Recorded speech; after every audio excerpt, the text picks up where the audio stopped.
ज्ञाननिष्ठेने साधकाने आत्म्याला बंद कसा होतो आणि मुक्त कसा होतो याचा विचार करावा. इंद्रियांचा विक्षेप म्हणजे विषयांकडे ती धावणे हाच बंध आणि इंद्रियांचा संयम हाच मोक्ष होय. म्हणजे काय सांगितलं इथे? नाथराय काय सांगतात की नाथराय सांगतात की आपल्याकडे प्रगट झालेलं जे ज्ञान आहे, नाम, त्या हरी हाच वैकुंठ लिहिले की नाही? ज्ञानवाराने काय सांगितले? हरी हाच वैकुंठ. हरी म्हणजे ते नामच वैकुंठ आहे. भरला घनदाट हरी दिसे, सगळीकडे भरलेला हरी. हरी हाच वैकुंठ, भरला घनदाट, सगळीकडे भरलेला परमात्मा. मग ज्ञाननिष्ठेने, मग तो ज्ञान घेऊन, ज्ञानाची निष्ठा घेऊन साधकाने आत्म्याला बंद कसा होतो व मुक्त कसा होतो याचा विचार करायला पाहिजे. आत्म्याला बंधन कशामुळे येतात आणि आत्मा आपला मुक्त कसा होणार ह्याच्यावर प्रत्येक साधकाने विचार करायला पाहिजे. सारासार विचार हरिपाठ लिहिले का नाही ज्ञानवरांनी? सार काय आणि आसार काय याचा आपण विचार करायला पाहिजे ना. आपण जर सारासाराचा विचार केला नाही तर मग रामदास स्वामींनी लिहिले आहे की अमृत आणि विष एक म्हणती, पण विष खाता प्राण जाती. अमृत आणि विष दिसायला जरी एकच असला, दुधामध्येच जरी विष टाकला तरी तो दुधासारखाच दिसतो. अमृत पण दुधासारखाच आहे आणि विष टाकला तर तो दुधासारखाच दिसतो, सारखाच दिसतो. पण विष खाता प्राण जाती. मग विष काय आणि अमृत काय आपल्याला ओळखता यायला पाहिजे. विष काय? विष म्हणजे विषय आहेत. विष हे काय आहेत? विषासारखे आहेत. प्रत्येक विषय हा विषासारखा आहे. प्रत्येक विषय हा विषासारखा आहे. आणि अमृत काय आहे? तर अमृत ते नामामृत. अमृत काय आहे? तर नाम हेच अमृत आहे. म्हणून नामामृत गोडी वैष्णवाला धली, योगिया साधली जीवन कळा. बघा, नामामृत गोडी, नामामृत, नाम हे अमृत आहे, त्याची गोडी कोणाला लागली? नामामृत गोडी वैष्णवाला धली. वैष्णव पंथामध्ये या. जोपर्यंत वैष्णव पंथामध्ये येत नाही, कारण आधी अनादिकालचा हा पंथ आहे. योगिया साधिली जीवन कला. जे योगी झाल्यात न ह्या वैष्णव पंथामध्ये येऊन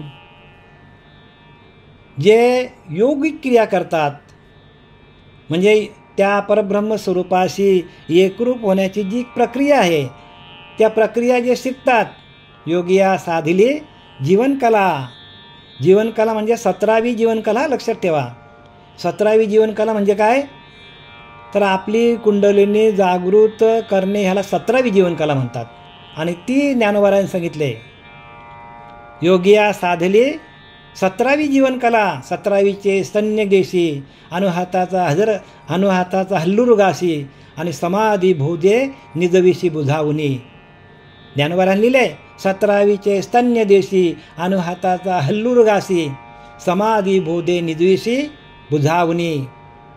म्हणजे त्या कुंडलिनी जागृत करून आपण जसं आई आपल्याला स्तनपान करते तशी ती आपल्याला काय करते? तशी कुंडलिनी आपल्याला स्तनपान देते आपल्याला आणि आपल्याला सगळ्या मोहापासून बाजूला काढते. समाधी बोधे निजविशी बुझावणी. समाधीमध्ये नेऊन ठेवते आपल्याला कुंडलिनी.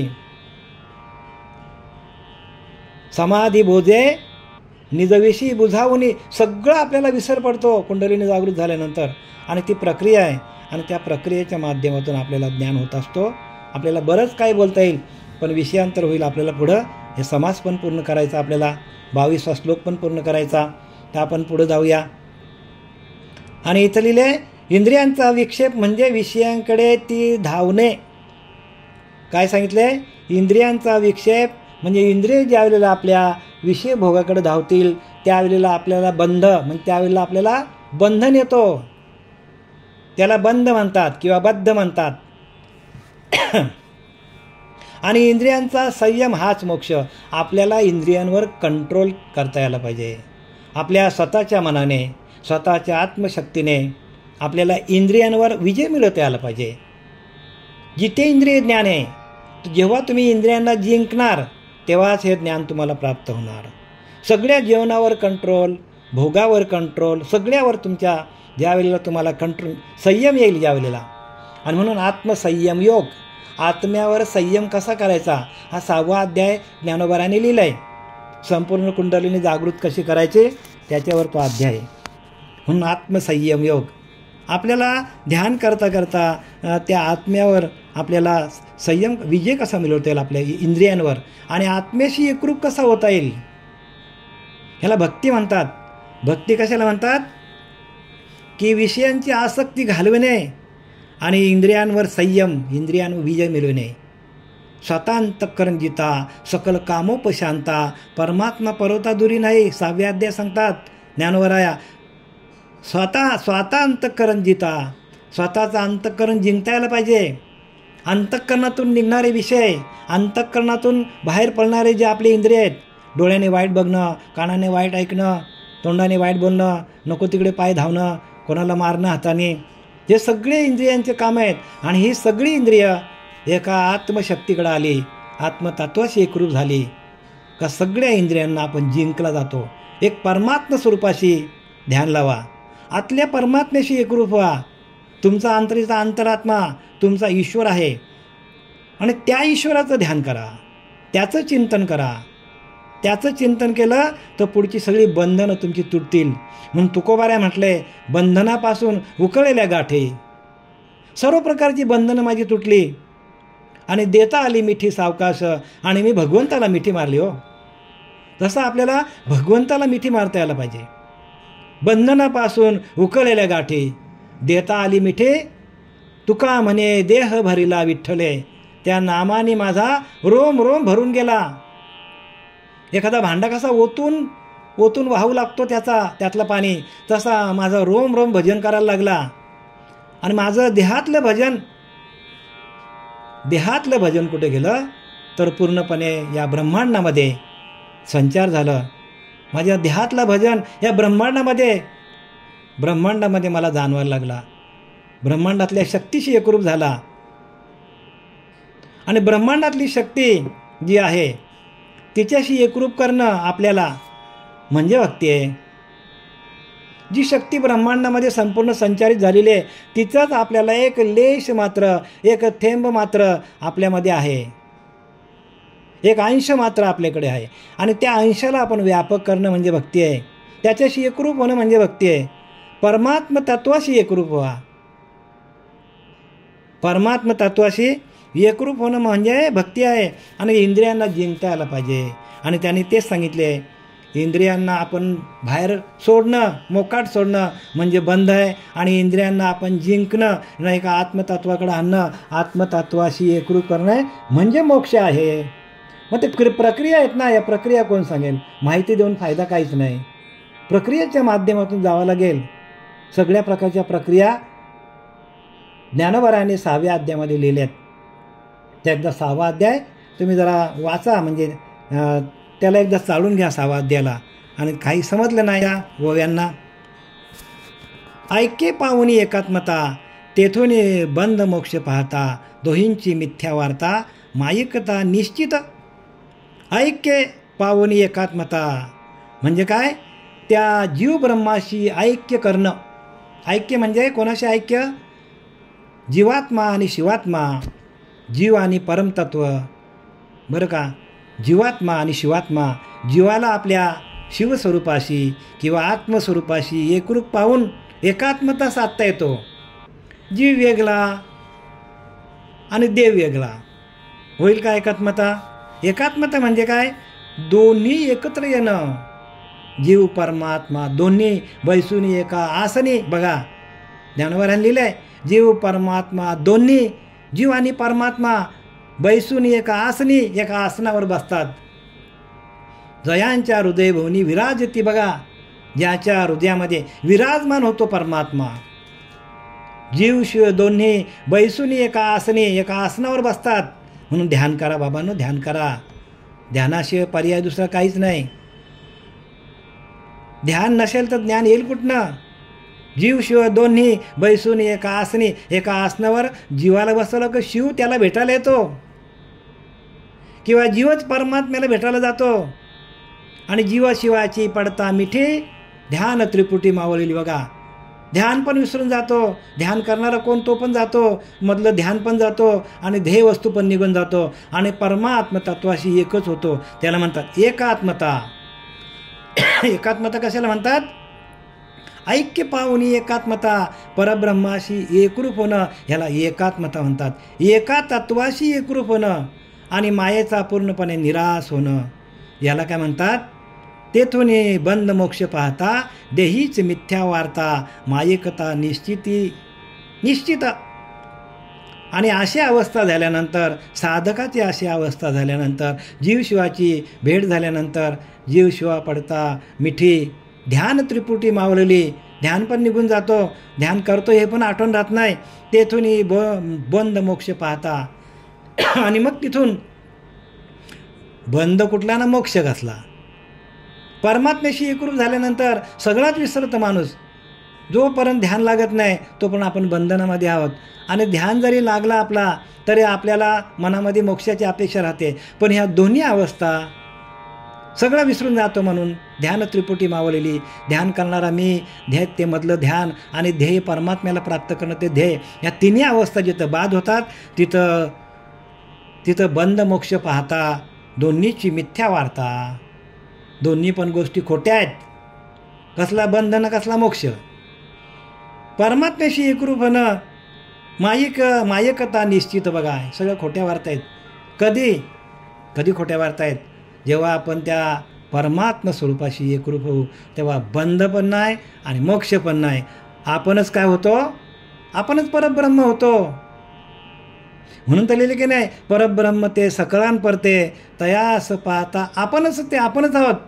पण हे कले अनुभव मते अनुभव यायला पाहिजे. सद्गुरू केली तसा सद्गुरू करा. जो जीवशिवाय ऐक्य करी तो सद्गुरू करा. नाही तर आयुष्य तुमचा निघून जाईल आणि तुम्ही कुठल्या तरी एका गुरुच्या मागे आहात. आयुष्य निघून जाईल, वय निघून जाईल, दात पडतील, म्हातारा व्हाल, नाही अधोगतीला जाल. मग परत मनुष्य देह नाही. या मनुष्य देहाचे निधाने सच्चिदानंद पदवी घेणे. बघा, सच्चिद आनंद स्वरूप पदवी घ्यायची. आणि आनंद भगवंत कसा आहे? आनंद स्वरूप आहे. आनंद स्वरूपाशी एकरूप होणं म्हणजे भक्ती आहे ना. त्या आनंदामध्ये आपल्याला देहभान विसरून आपल्या या जीवाला शिवतत्वामध्ये विलीन करण्याची जी प्रक्रिया आहे त्या प्रक्रियेच्या माध्यमातून जावं लागेल आपल्याला. आणि म्हणून तसा गुरु पाहिजे. म्हणून काय लिहिलंय? शेत पेरिले आणि उगवले, निघे विन वाया गेले, साधने विन तैसे झाले साधकाशी. अडचला कसला येतो आपल्याला? शेत पेरलंय, उगवलंय, पण आपण निगाच ठेवली नाही. भात पेरलंय, पण आपण त्याच्या बाजूची बेनणी काढली नाही, कचरा काढला नाही, तण काढला नाही.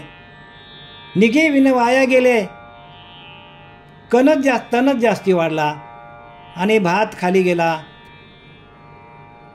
भाताचा पीक खाली गेला आणि गवत वरती झाला. जमेल का? मग तुम्हाला साधना दिलेली, साधना करायला पाहिजे ना. जर साधना आपण केली नाही, आपण निगाच ठेवली नाही, आपल्या पिंडामध्ये येणारे विचार, वाईट विचार, आपल्या पिंडामध्ये येणारे विषय त्यांना आपण बाजूलाच केलं नाही तर विषयच वाढतात पिंडामध्ये आणि आत्मतत्व छोटा होऊन जातो. आणि जिथं आत्मा छोटा होतो तिथं विषयांचं राज्य, आणि जिथं आत्मा व्यापक होतो तिथं विषय दिसत पण नाही कुठे. महाराज, साधने विन तैसे झाले साधकाशी. साधना करा, साधना केली नाही तर मग ही अवस्था होणार आहे. शेत पेरिले आणि उगवले, निघे विन वाया गेली, निगाच ठेवली नाही. तसा आपला क्षेत्र आणि क्षेत्रज्ञ ह्या देहामध्ये तो परमात्मा आहे. त्या परमात्म्याला साधना करता करता त्याच्याशी एकरूप होणं, सगळ्या विषयांना बाजूला करणं, त्रिगुणांना बाजूला करणं, अहंकाराला बाजूला करणं, रजगुण तमगुण सत्वगुण बाजूला करणं. म्हणून स्वतः अंतःकरण जिता सकल कामोपशांता. स्वतःचा अंतःकरण जिंकला तर तुमचे सगळी वासना तुमची शांत होईल. सकल कामोपशांता. परमात्मा पर्वता दुरी नाही. अरे परमात्मा लांब नाही, परमात्मा तुमच्या आतमध्येच आहे. माऊली 6व्या अध्यायामध्ये सांगतो, परमात्मा पर्वता दुरी नाही हो, परमात्मा लांब नाही आहे. तुमच्या आतमध्येच परमात्मा आहे. पण स्वतः अंतःकरण जिता, स्वतःचं अंतःकरण जिंका. सकळ कामोपशांता. अंतःकरण जिंकल्यावर तुमचे सगळे विषय शांत होतील. मग परमात्मा परत दुरी नाही हो. परमात्मा लांब नाही. परमात्मा कुठे आहे? परमात्मा तुमच्या जवळच आहे. पण सकळ कामोपशांता. सगळ्या विषयांना तुम्ही शांत करायला पाहिजे. परमात्मा परत दुरी नाही. जसा किडालाचा दोष जाये तो पंधरे त्याची होय. जसा सोना आहे त्याचा हिंकसपणा गेला की सोन्याला चमक येतो. तसा आपल्याला हीन करणारे, आपल्याला मतिहीन करणारे जे विषय आहेत ते बाजूला करायचे असतील तर प्रक्रिया आहे. प्रक्रियेच्या माध्यमातून जावं लागेल. म्हणून लिहिले साधने विन तैसे झाले साधकाशी. शेत पेरिले आणि उगवले निगे परंतु निगे विन वाया गेले. साधन विन तैसे झाले, साधनाच केली नाही तसं विषयच वाढणार आपल्याकडं. प्रवृत्ती माझी बंद मोक्षता. बघा, जोपर्यंत आपण आत्मतत्वाशी एकरूप होत नाही तोपर्यंत आपली प्रवृत्तीच आहेत. प्रवृत्ती चाले अधोगती, प्रवृत्ती धावे. काय लिहिले? प्रवृत्ती चाले आणि निवृत्ती धावे वृद्धमुखे, आणि वृद्धमुखे नाना सुखे. हे विवेके जाणती संत रामदास सांगतील. प्रवृत्ती चाले अधोमुखे. प्रवृत्ती आहे म्हणून तुम्ही खालच्या दिशेला चालले आहे. निवृत्ती धावे वृद्धमुखे. वृद्धमुखे म्हणजे तुम्ही ब्रह्मरंध्राकडे चालले आहे, मूलाधारपासून ब्रह्मरंध्राकडे. संत रामदासांनी लिहिलं आहे प्रवृत्ती चाले अधोगती आणि निवृत्ती धावे वृद्धमुखे. प्रवृत्ती चाले अधोमुखे, निवृत्ती धावे वृद्धमुखे, आणि वृद्धमुखे नाना सुखे. आणि वृद्धमुखाला तुम्ही आले, मूलाधारपासून तर ब्रह्मरंध्रापर्यंत जर तुम्ही आले तर तुम्हाला सुख नावाची, शांती नावाची वस्तू तुम्हाला शोधत येतो. प्रवृत्ती चाले अधोमुखे, निवृत्ती धावे वृद्धमुखे, आणि वृद्धमुखे नाना सुखे. हे विवेके जाणती संत रामदास सांगतात. नाना सुखे तिथे, पण मूलाधारपासून ब्रह्मरंध्रात जाता यायला पाहिजे. प्रवृत्ती माझी मोक्षबंधता, बंद मोक्षता. प्रवृत्तीवर आहात तोपर्यंत बंद पण आहे आणि बद्ध पण आहात आणि मोक्ष पण तुम्हाला आहे. पण हे सगळी अवस्था निवृत्त व्हायला पाहिजे. प्रवृत्तीतून आपण निवृत्त व्हायला पाहिजे. मन हे राम झाले, मन हे राम झाले, मन हे राम झाले. 3 वेळा सांगितले बघा.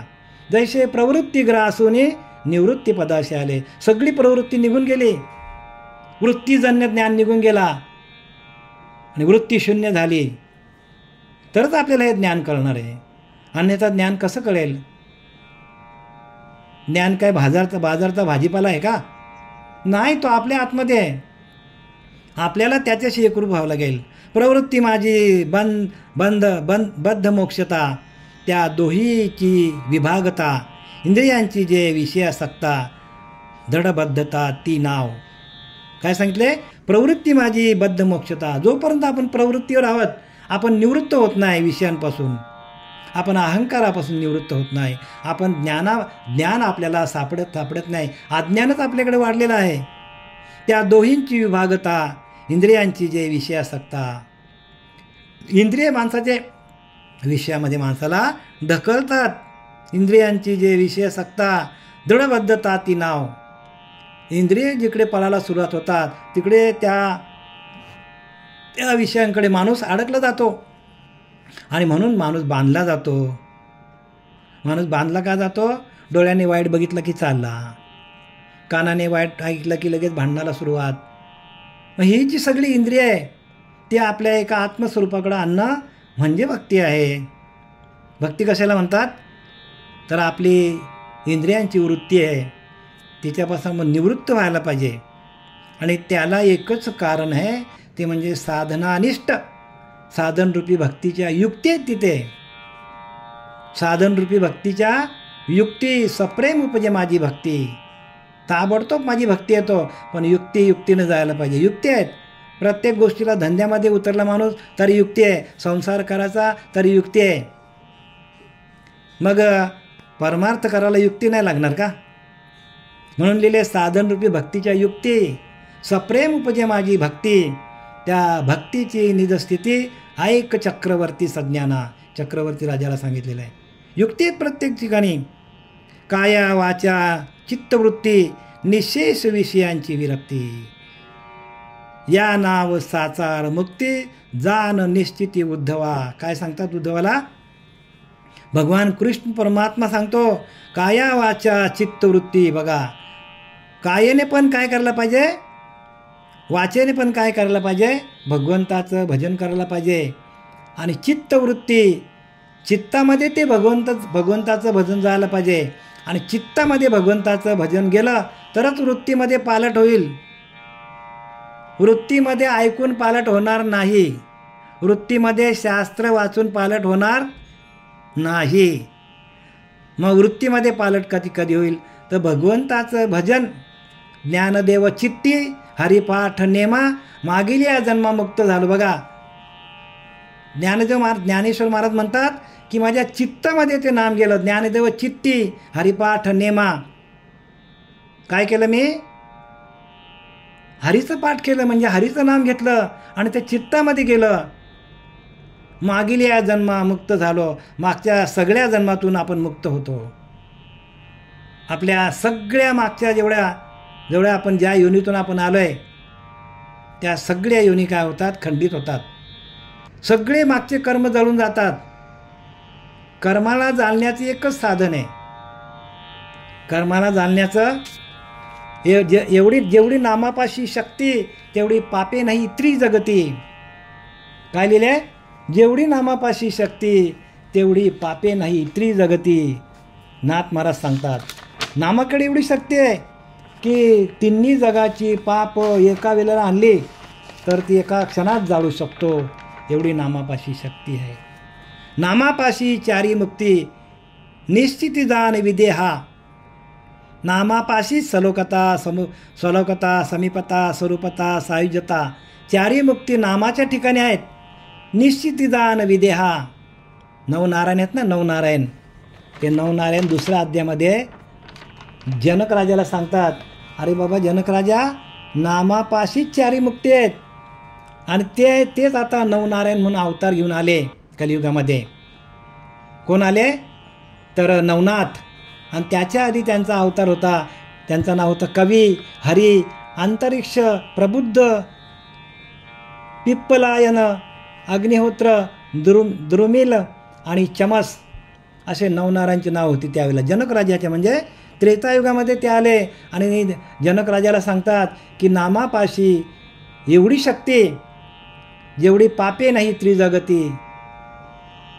आणि म्हणून त्यांनी काय सांगितलं की नामापाशी चारी मुक्ती निश्चिती जाण विदेहा. अरे विदेहा म्हणजे देहावर नसलेला राजा, विधेय स्थितीला गेलेला राजा.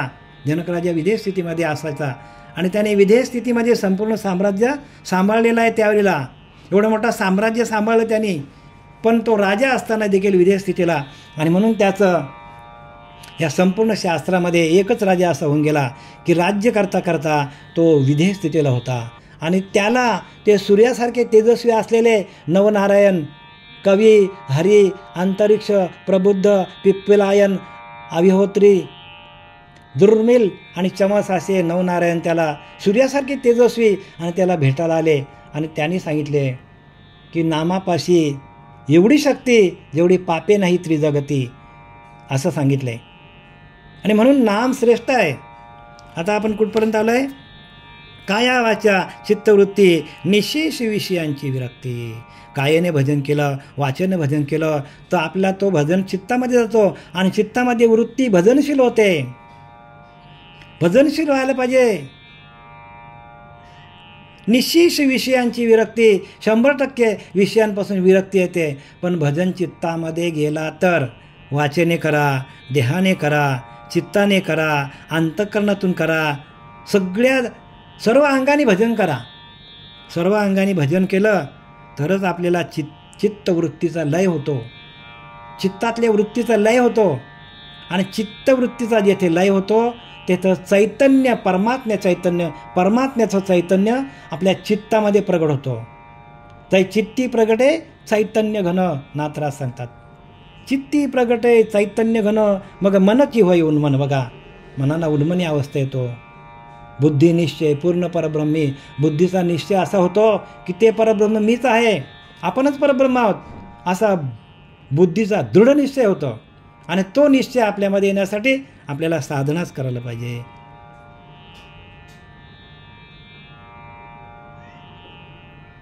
या नाव साचार मुक्ती ज्ञान निश्चिती उद्धवा. आणि त्याला काय म्हणतात? त्याला मुक्ती म्हणतात.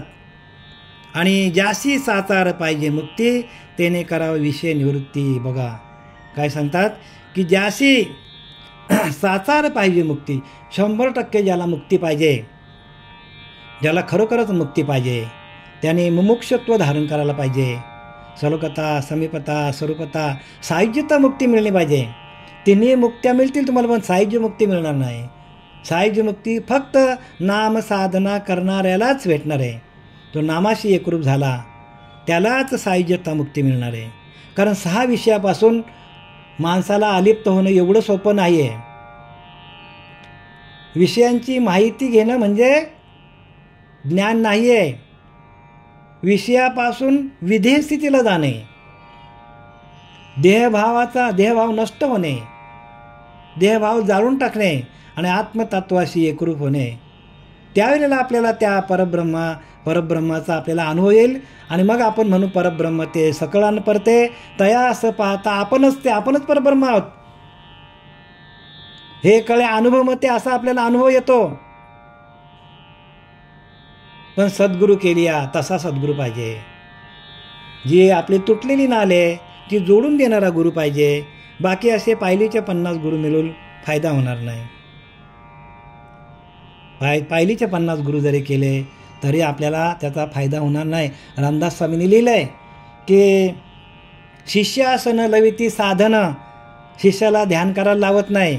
न करविती इंद्रिय दमन, आणि त्या ध्यानातून इंद्रिय दमन कसं करायचं, आत्मस्वरूपाशी एकरूप कसं व्हायचं. शिष्यासन लविती साधन, न करविती इंद्रिय दमन, आयशा अडक्याचे गुरु 3 मिळाले तरी फेकून द्यावे सांगितले. जो गुरु आपल्याला आपल्या आत्मस्वरूपाशी एकरूप करत नाही, ध्यान करायला लावत नाही, न करविती इंद्रिय दमन, इंद्रिय दमन करून आपल्याला शांती मिळवायची. इंद्रिय जेवढे आपले बाहेर पडतील तेवढं आपण अशांत होऊ. मग शांती कशामध्ये? तर शांती इंद्रिय दमन करून सर्व इंद्रियांच्या वृत्ती घेऊन आपल्या हाती, बुद्धी निघाली एकांती. सर्व इंद्रियांच्या वृत्ती आहेत घेऊन आपल्या हाती, बुद्धी निघाली एकांती. प्रिया जैसी, एखादा प्रिया आणि प्रियकर किंवा नवरा आणि बायको आहे एकांतामध्ये जातात आणि ते सुख घेतात. तसं सर्व इंद्रियांच्या वृत्ती आहेत घेऊन आपल्या हाती. बुद्धी काय करते? आपल्या हातात घेते सगळ्या इंद्रियांना आणि आपल्या आत्मस्वरूपाशी एकरूप करते आणि आपल्याला आत्म्याचं भोग देतो, म्हणजे आत्मस्वरूपाशी एकरूप करतो. सर्व इंद्रियांच्या वृत्ती घेऊन आपल्या हाती, बुद्धी निघाली एकांती. बघा एकांतामध्ये जावं लागेल. प्रिया जैशी, बघा दृष्टांत दिला. जसं प्रियकर आणि प्रिया एकांतात जातात, जसं नवरा आणि बायको एकांतात जातात आणि त्या सुख घेतात, तसं आपल्याला आपल्याच आत्म्याशी, या मायेला, त्या परब्रह्माशी एकरूप कसं व्हायचं, ही जी प्रक्रिया आहे त्या प्रक्रियेच्या माध्यमातून आपल्याला सुख मिळतो. आणि ते सुख काय सांगू, वाचा बोलताना ये. वाचाने सांगता येणारं सुख नाही, ते अनुभवच घ्यायचं, अनुभवाचे बोलत. म्हणून सद्गुरू विन ज्ञान जोडे, हे कल्पांतीनं जोडे. असा सद्गुरू करा. सद्गुरूशिवाय ज्ञान जोडता येत नाही. कल्पचे कल्प जातील. सद्गुरू विन ज्ञान जोडे, हे तो कल्पांतीनं घडे. असा सद्गुरू करा की आपल्याला त्या ज्ञान स्वरूप अवस्थेशी, त्या परब्रह्म स्वरूपाशी आपल्याला एकरूप करून देईल. एवढी त्याच्याकडे ताकद असली पाहिजे. आणि हीच गुरूंची ताकद आहे. ज्याशी साचार पाहिजे मुक्ती, खरोखर ज्याला 100% मुक्ती पाहिजे असेल त्याने करावी विषय निवृत्ती. विषयांना बाजूला करायला पाहिजे. विषयांपासून बाजूला कसं व्हायचं, तर त्याच्यासाठी आपल्याला हा जो 20वा जो श्लोक आहे, 22वा जो श्लोक आहे, तो नाथांनी 18व्या अध्यायामध्ये 22व्या श्लोकामध्ये स्वतःचा अनुभव त्यांनी या संपूर्ण ओव्यांमध्ये प्रगट केलेला आहे. ज्याशी साचार पाहिजे मुक्ती, तेने करावी विषय निवृत्ती. हेची मुख्यत्वे उपयस्थिती कृष्ण कृपा मूर्ती सांगत. आणि हीच गोष्ट जी आहे, हीच गोष्ट भगवान कृष्ण परमात्म्याने उद्धवाला सांगितली. भगवान कृष्ण परमात्म्याने कोणाला सांगितली? उद्धवाला सांगितली.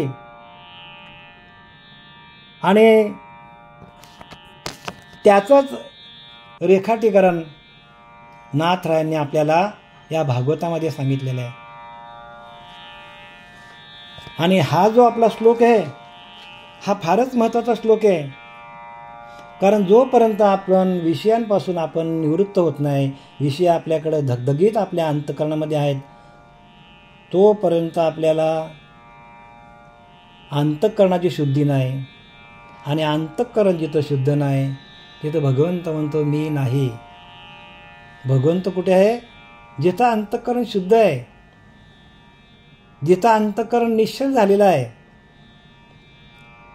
ध्रुवाच्या परी आढळलं जे माझ्या ठाई भजनशील. बघा, ध्रुवासारखे आढळ व्हायला पाहिजे आणि सतत त्यांचं भजन व्हायला पाहिजे. ध्रुवाच्या परी आढळलं जे माझ्या ठाई भजनशील, ते माझी भक्ती अचंचल अतिनिश्चल पावती. बघा, नाथराय काय सांगतात? ध्रुवाच्या परी आढळलं. ध्रुवाचं उदाहरण दिला. ध्रुव कसा आढळलाय? ध्रुवाला कोण हलवू शकतो का? सगळे ग्रह फिरतात पण ध्रुव फिरत नाही. तसं आपल्याला आपली वृत्ती आढळ व्हायला पाहिजे, निश्चल व्हायला पाहिजे, निर्मल व्हायला पाहिजे, शुद्ध व्हायला पाहिजे. आपली वृत्ती शून्य व्हायला पाहिजे. म्हणून वृत्ती शून्य योगेश्वर, त्याचाच पहावा विचार. ज्याची वृत्ती शून्य झालेली आहे, एक आत्मस्वरूपाशिवाय काहीच बोलत नाही, एक आत्मतत्वाशिवाय काहीच बोलत नाही, त्याची वृत्ती शून्य झालेली आहे. आणि त्याच्या व्यतिरिक्त जे काय आपल्याला संसारातले सांगतात, जे काय भारूड चालले या जगामध्ये, त्यांची वृत्ती शून्य झालेली नाही. मग ते योगाचे ईश्वर नाही. वृत्ती शून्य योगेश्वर. वृत्ती शून्य झाली तोच योगाने युक्त असलेला, आणि त्यालाच योगेश्वर, योगाचा ईश्वर म्हणतात. जशी माऊली, ज्ञानोबराया, तुकोबराया, नाथराया, रामदास स्वामी हे योगाची ईश्वर आहेत, योगेश्वर. योग करता करता त्या ईश्वराशी एकरूप होणं म्हणजे योगेश्वर. भगवान परमात्म्याला योगेश्वर म्हणतात. जय योगेश्वर म्हणतात की नाही? जय योगेश्वर. मग ही वृत्ती जी आहे ती वृत्ती शून्य व्हायला पाहिजे. वृत्ती शून्य योगेश्वर, त्याचाच पहावा विचार. दास म्हणे सावकाश विवेके पाहावा. रामदास स्वामी सांगतात की तुम्ही सावकाश विचार करा आणि विवेकातून याचा जे काय सांगितलं, जे काय आता तुम्हाला निरूपण दिलं या 22व्या श्लोकावर, त्याचं तुम्ही मनपूर्वक चिंतन करा, त्याचा विचार करा आणि ते विचार आपल्या अंतःकरणामध्ये रुजवा. कारण जोपर्यंत आपलं अंतःकरण मलिन आहे तोपर्यंत रुजणार नाही. मग अंतःकरण शुद्धीचं साधन पण सांगितलं आहे. सकाळी उठल्यावर ध्यान करा, ध्यानातूनच आपल्याला ज्ञान येतो. माऊलींनी 12व्या अध्यायामध्ये भक्तियोगामध्ये सांगितलं आहे की ज्ञान येई जे भेटी ध्यानाची या. ध्यानाच्या भेटीला ज्ञान येतो. आणि ध्यान करत नाही त्यांना ज्ञान भरपूर असेल पण आत्मज्ञान नसणार. आणि आत्मज्ञानाविना पार्था सर्व कर्म निरर्थकम. आत्तापर्यंत केलेले सगळे कर्म फुकट जातील आत्मज्ञान नाही झालं तर. आत्म्याशी एकरूप होणं हेच ज्ञान आहे. झालेल्याशिवाय आपले श्रीपाद बाबा, रामदास बाबा, नारायण बाबा, पांडुरंग बाबा यांच्या चरणी समर्पित करून